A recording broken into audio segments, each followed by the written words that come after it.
Thank you for watching and welcome back to the broadcast. We talk matters education, where the Kenya National Examination Council, KNEC, is headed for major reforms regarding its grading system after the Presidential Working Party on Education recommended that it drops its current system for the Kenya Certificate of Secondary Education exam.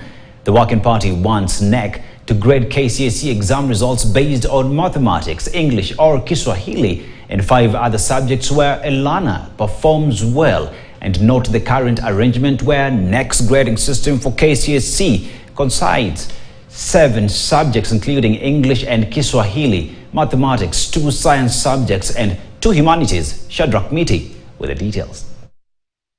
The Presidential Working Party on Education Reforms recommended changes in the National Examination Council grading system.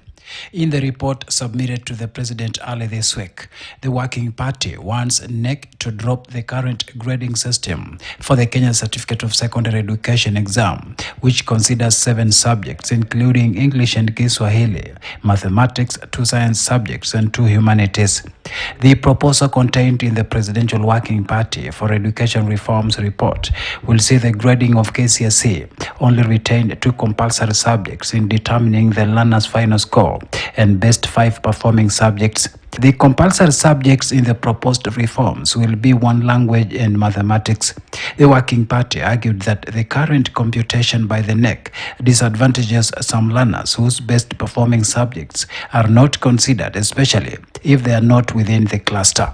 Kenya National Examination Council Chief Executive David Njengere says the current grading system has shattered dreams of many learners and that the proposal by the Presidential Working Party will make the grading system responsive to career interest a student wants to pursue.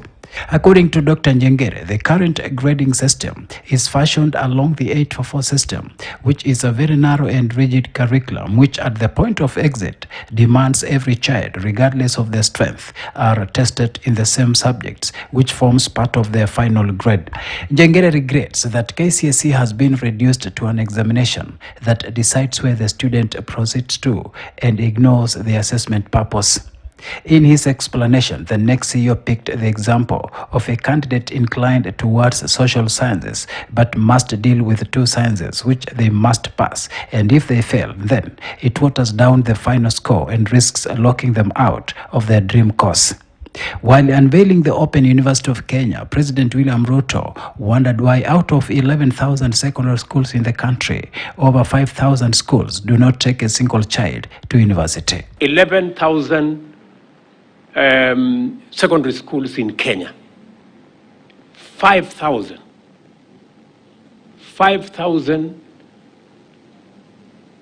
secondary schools do not send even 1 student to university.